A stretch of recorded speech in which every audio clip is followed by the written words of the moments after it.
اعوذ باللہ من الشیطان الرجیم بسم اللہ الرحمن الرحیم ان الصلاۃ تنہی عن الفحشاء والمنکر صدق اللہ العظیم۔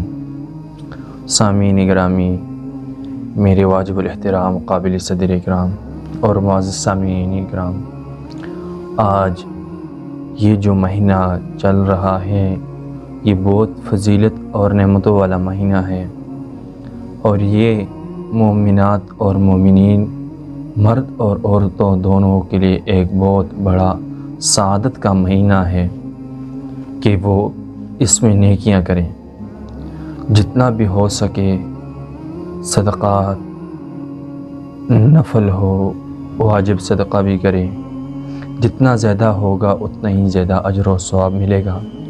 سامعین گرامی، اسی طرح نماز تراویح ہے، اور تراویح کے اندر 20 رکعت ہیں۔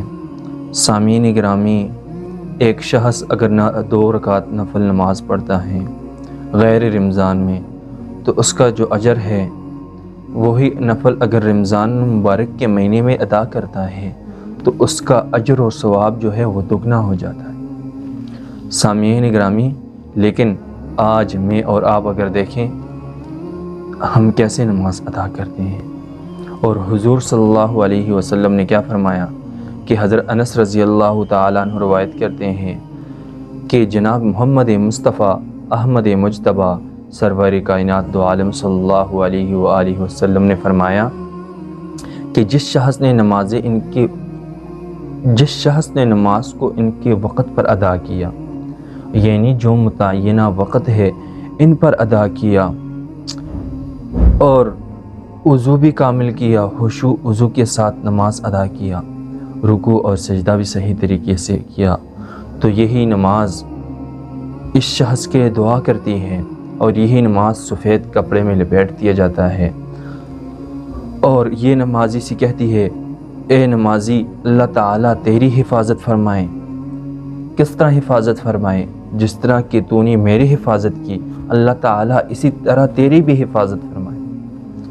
اور جو شخص اس نماز کے ساتھ مذاق اڑاتا ہے، یعنی نہ رکوع صحیح کرتا ہے، نہ وضو صحیح کے طریقے سے کرتا ہے، نہ سجدے صحیح طریقے سے ادا کرتے ہیں، تو یہی نماز سیاہ تاریکی میں ہوتے ہوئے اور کالے کپڑے میں لپیٹ دیا جاتی ہے، اور یہ اس شخص کو کہتی ہے اے شخص، تجھ اللہ ایسا ہی ضائع کرے۔ کس طرح ضائع کرے؟ جس طرح کہ تو نے مجھے ضائع کیا۔ نماز کیا کہتی ہے شخص سے کہ اللہ تجھے ایسا ہی ضائع کرے جس طرح کہ تو نے مجھے ضائع کیا،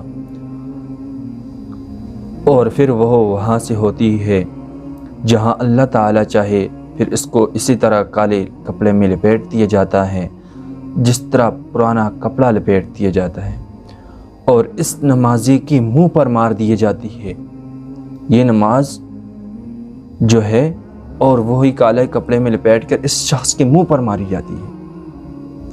آج میں اور آپ دیکھیں، نماز تراویح ہوتی ہے، نماز کھڑی ہوتی ہے، ہمارے بعض بیوقوف احمق قسم کے شخص جو بہت بڑے ہوتے ہیں، بلوغت سے بڑے ہوتے ہیں، 18-20 سال کے بڑے خبیث قسم کے لوگ مسجدوں میں نماز کا مذاق اڑا رہے ہیں، مسجدوں میں کھیل کود کر رہے ہیں۔ ایک شخص اگر نیکی کرتا ہے جس طرح، تو اس کا اجر دگنا ہوتا ہے، اسی طرح اگر ایک شخص گناہ کرتا ہے تو اس کا گناہ بھی اسے دگنا ملے گا۔ آج میں اور آپ اگر دیکھیں، ابھی میں نے ایک کلپ دیکھا، آپ بھی اس ویڈیو کے اندر دیکھیں۔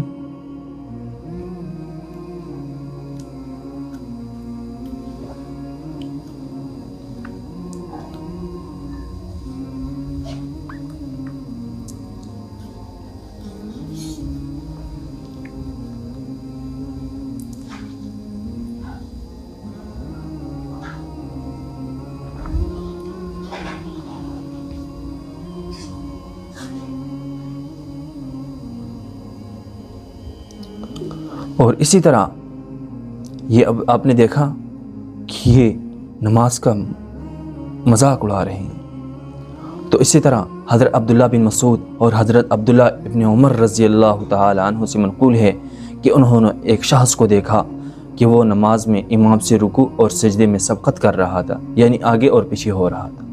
تو انہوں نے کیا فرمایا؟ لا صلیت وحدک ولا صلیت مع امامک، کہ تم نے نہ تو نماز امام کے ساتھ ادا کی اور نہ ہی تم نے اکیلی نماز ادا کی۔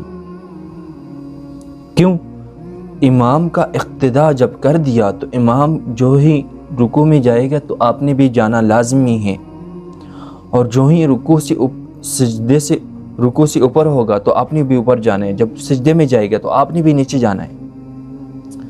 اور ایک حدیث میں آتا ہے یأتی علی الناس زمان یصلون ولا یصلون، لوگوں پر ایک ایسا زمانہ آئے گا کہ بظاہر تو وہ نمازی ہوں گے، نماز پڑھنے والے ہوں گے، لیکن حقیقت میں وہ نماز نہ پڑھنے والے ہوں گے۔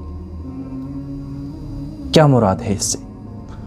بظاہر تو آپ دیکھیں گے تہجد گزار، نفلیں پڑھتے رہیں گے، عبادت میں مشغول ہوں گے، لیکن وجہ ان کی کیا ہوگی کہ نہ رکوع صحیح سے طریقے سے کریں گے، نہ سجدہ صحیح طریقے سے کریں گے، تو ان کی نماز کیسے قبول ہوگی؟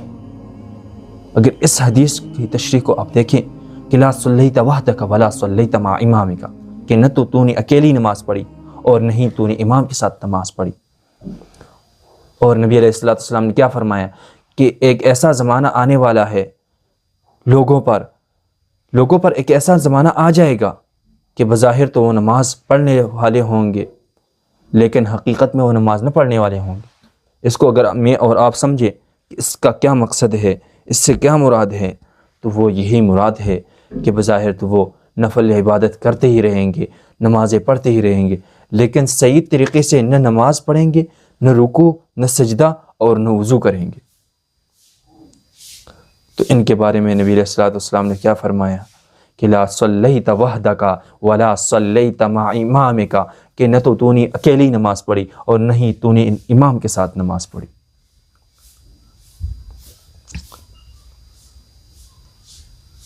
اور ایک حدیث میں آتا ہے لا يقبل اللہ نافلۃ حتی یؤدی الفریضہ، اللہ تعالیٰ نفل نماز، نفل صدقہ، نفل عبادات کو قبول نہیں کرتے اس وقت تک جب تک فرض تم ادا نہیں کرو گے۔ فرض کا اہتمام ضروری ہے، نفل عبادت کرو گے تو ثواب، نہیں کرو گے تو گناہ کوئی نہیں۔ اور جب تم فرض ادا نہیں کرو گے تو تمہاری نفل کی کوئی اعتبار نہیں، کیونکہ فرض ایک چیز فرض ہے اور ایک نفل ہے۔ نفل تمہاری اختیار میں ہے، چاہے پڑھو چاہے نہ پڑھو، لیکن فرض جو آپ پر ہے اس کو آپ نے ہر حال میں پڑھنا ہے۔ ایک حدیث میں آتا ہے کہ بندہ جب تک نماز میں ہوتا ہے اس کو 3 باتیں حاصل ہوتی ہیں۔ ایک بندہ جب تک نماز میں ہوتا ہے تو اس کو 3 باتیں حاصل ہوتی ہیں۔ نمبر 1، آسمان کی بلندیوں سے لے کر اس کے سر کی چوٹی تک نیکی جو ہے بکھرتی رہتی ہے۔ آسمان کی چوٹی سے لے کر، آسمان کی بلندیوں سے لے کر اس کے سر کی چوٹی تک نیکی بکھرتی رہتی ہے۔ اور نمبر 2، ملائکہ آسمان سے لے کر اس نمازی کی قدموں تک اس کو گھیرتے ہیں، مطلب اس کو اپنے حفاظت میں لے لیتے۔ اور نمبر 3، ایک منادی کرنے والا اعلان کرتا ہے کہ اگر بندے کو معلوم ہو تو وہ نماز میں کبھی بھی ادھر ادھر التفات نہیں کرے گا، کیونکہ یہ نماز جو ہے یہ اللہ تعالیٰ سے ہم کلام ہونا ہے۔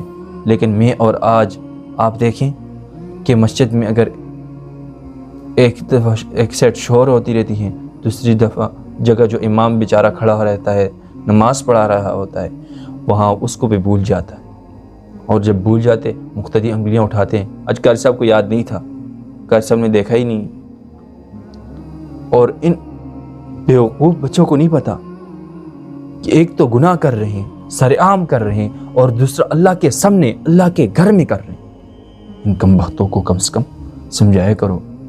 اگر یہی بچے کل بڑے ہوں گے تو یہ اللہ سے دور ہو جائیں گے۔ دیکھیں نماز کے بارے میں آیا ہے کہ اپنے چھوٹوں بچوں کو مسجد لے کر آیا کریں۔ حضرت حسن اور حضرت حسین رضی اللہ تعالیٰ عنہ کے بارے میں دیکھیں، حضور صلی اللہ علیہ وسلم سے کتنے پیار اور محبت کیا کرتے تھے۔ حضور صلی اللہ علیہ وسلم جب سجدے میں ہوتے اور یہ آ جاتے اور کمر پر بیٹھ جاتے، حضور صلی اللہ علیہ وسلم سر اس وقت تک نہیں اٹھاتے تھے جب تک یہ بچے اتر نہ جائیں۔ اور بچوں کو مسجد میں لایا کرو، جب بچپن سے ہی ان کی عادت پڑ جائے گی تو یہ کبھی بھی شور شرابہ نہیں کریں گے۔ لیکن جب ان کو عادت ہی نہیں نہ نماز پڑھنے کی نہ مسجد آنے کی اور ایک ہی دفعہ آئیں گے تو وہ ان کو کیا پتا کہ یہ گراؤنڈ ہے، اجرا ہے یا اللہ کا گھر ہے۔ ان کو کیا پتا تحیۃ المسجد کیا ہے، مسجد کے آداب کیا ہیں، مسجد میں کیا کرنا چاہیے۔ اگر ان کو پتہ ہوگا تو یہی بچے آپ کے لیے نجات کا سبب بن جائیں گے۔ اگر یہی نماز پڑھیں گے، روزہ صحیح طریقے سے ادا کریں گے، اللہ کے احکام کو صحیح طریقے سے جانیں گے، رسول اللہ صلی اللہ علیہ وآلہ وسلم کی سنت کو اپنے زندگیوں میں لائیں گے تو اس کا اجر و ثواب ان کے والدین کو بھی ملے گا، جن کے والدین نے اپنے بچوں پر محنت کی، شفقت کی اور ان کو ساتھ مسجد میں لایا۔ لیکن آج میں اور آپ دیکھیں، ہم بچوں کو اس چیز کی درس نہیں دیتے کہ آؤ بیٹا نماز پڑھتے ہیں۔ آپ نے نماز کہاں پڑھی؟ آج میں اور آپ اگر دیکھیں، ہم اسکول یونیورسٹیوں کا تو سوچتے ہیں کہ میرا بچہ اعلیٰ تعلیم حاصل کرے، پروفیسر بنے گا، ڈاکٹر بنے گا، انجینئر بنے گا، کیا کیا سوچ رکھتے ہیں۔ لیکن کبھی یہ بھی ہم نے سوچا کہ یہ ایک بچہ ہم سب کا نجات کا ذریعہ بھی بن جائے، کوئی ایک لائق بچہ جو ہے ہم دین کو بھی وقف کر دیں، دین کو بھی ایک بچہ تھا کم از کم آپ دے دیں۔ کیوں؟ جو ڈاکٹر بچے ہوں گے اور غیر ڈاکٹر ہوں گے، ان کی تمیز تب آپ کو پتہ چلے گا جب آپ کا آخری وقت ہو، چرپائی پر پڑے ہو اور یہی ڈاکٹر اور انجینئر اور پروفیسر آئے اور آپ کو گلا گھونٹنا شروع کر دے، جو یہی عالم بچہ آ کر آپ کو کہے گا، ان بھائیوں کو کہے گا یہ آپ کا والد محترم ہے۔ ان کو اللہ پاک خود فرماتے ہیں اف ولا تنہرہما وقل لہما قولا کریما، کہ ان کو اف تک نہ کہو۔ لیکن میں اور آج آپ دیکھیں کہ ہم کیا کرتے ہیں اپنے والدین کے ساتھ۔ لیکن یہ سب قیامت کی نشانیوں میں سے ہیں۔ اللہ تعالی مجھے اور آپ سب کو اس احادیث مبارکہ پر عمل کرنے کی توفیق نصیب فرمائیں، اور جو بھی شخص مسجدوں میں آ کر بے حرمتیاں کرتے ہیں، ناجائز حرکتیں کرتے ہیں، اللہ تعالیٰ ان کو ہدایت کی توفیق نصیب فرمائے۔ واہ